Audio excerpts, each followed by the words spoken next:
The next morning, bright and early, we traveled down the Nile. And in this area right next to it, there's a huge, massive complex called Saqqara where there's all sorts of treasures. So we saw a lot of things. So John began to explain to us a lot of the symbolism and a lot of the meanings, and showed us some pretty cool things about this complex. Things that we've seen in the noble tombs, and it's, as far as I'm concerned, an important lesson that the king is no different from anyone else.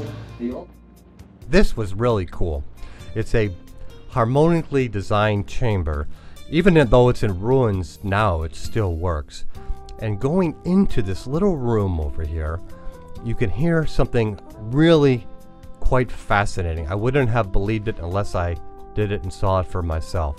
I don't know if the television will pick up the sound that you can hear. If you listen to this next bit with headphones, you can hear it. I could actually hear my heart beating. Listen.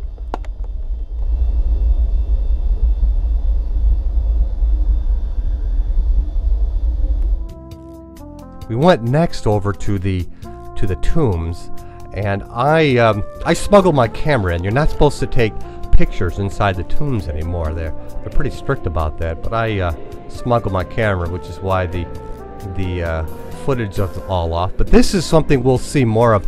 This is the very old, called the Old Kingdom. It's a very more simple and powerfully designed that came from the very, very beginnings of ancient Egypt. It's really important to understand that everything in ancient Egypt was colorful. All these walls, all these buildings, particularly in the later stages of Egypt, they use color. They use all their senses. Touch, taste, smell.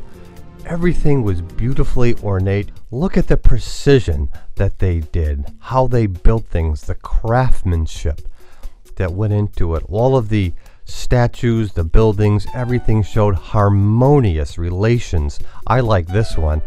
The balance between the male and the female and the child, the perfect harmony.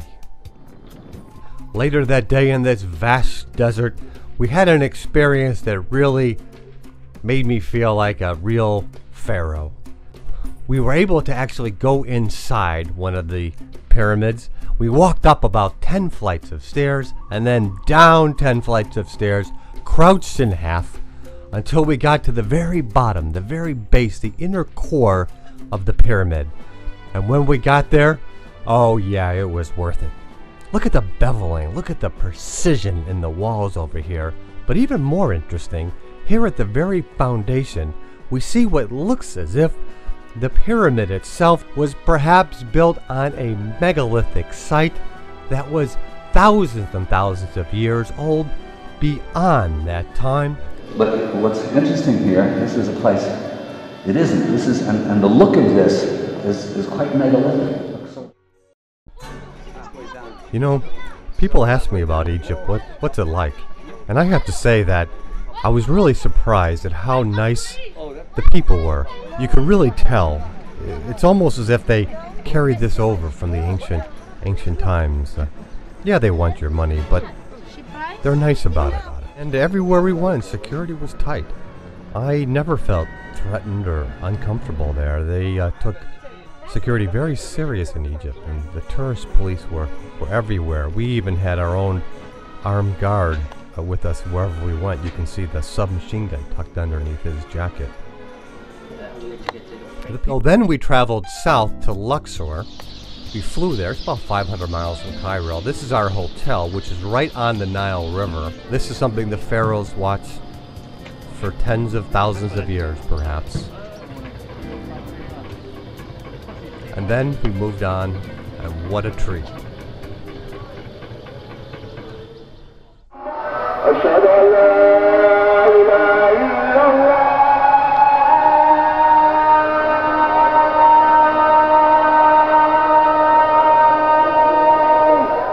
We got at the temple just as the call to prayers. Now, that wasn't happening a couple thousand years ago, but it sort of gave it a really nice effect. This temple was phenomenal. My favorite place in all of Egypt. It was designed, it's believed, as the Temple of Man. It was very intelligently built. and crafted in such a way that it related to the human body. I could go on about this for quite some time, and we went through it very thoroughly. One of the things that interested me was how the symbols and the language of Egypt all was based on religion, and they use plants, they use nature to express small symbols of what they thought were aspects of the Supreme. You notice the headdress here. See, it's a vulture. It's so artfully done that you don't even notice that it's there. But in fact, what it means, the vulture is Mutlu Nechbet, who again represent the cosmic femininity. And here it's not a headdress, it's that her whole consciousness is cosmic feminine symbolism there. And there's a whole book in this. On your left is Horus. Horus is holding in his right hand the Ankh, which became the Christian cross. This symbol, we can see the triangle means to give, so this means to give life. The woman here is giving the breath of life.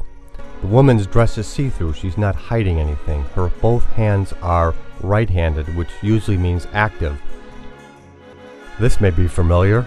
Here is the serpent and what appears to be an apple tree. There's the cobra, which represents higher or spiritual wisdom. The bull represents reproductive energies. The crocodile represented death. The hippopotamus, birth. All the animals, if you look deeply at their nature, there's some aspect of that relates to one part of our human existence. Well, there's Sekhmet, which is a lioness on a woman's body, representing the power of femininity, something the ladies really enjoyed. There's the ram and the ram's head. This is the jet column. The jet column was the backbone, strength, and courage. This is Set. Set's an animal we don't know, but represents the what later became the devil, the dark side, if it were. The Egyptians did have a sense of humor. Here they show the power behind the throne. There were some strange creatures in this country. The next day we drove in a huge convoy with other tourists. We went to the temple of Abydos. Abydos is the temple of Osiris, which is rebirth. Here's where they found the names of all the kings. Kings' names were always circled. Back here, originally buried in the sand, they uncovered this. Now this, John believes, is megalithic, and you can tell by the look, it does look very megalithic. This may be part and linked to the same generation that built the Sphinx some 13,000 years ago. Then we went to the temple of Dendra. Dendra is one of my favorite places.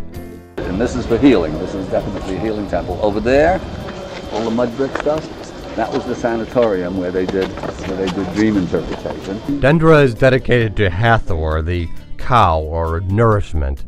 Here they found in the ceiling the actual zodiac. We spent quite a bit of time over here, and this is one of my favorite places simply because they celebrated New Year's Eve here. They had a big party. Oh, here you see a typical floor or ceiling, and you see how it's all this weird, because it's not crazy paving, it's all very carefully fitted, but it's all, I mean, there are straight lines, but they're all, in other words, it's a baffle to contain the energy. All this is part of a very remote complex, and you can get a sense that there could be just some amazing things hidden away.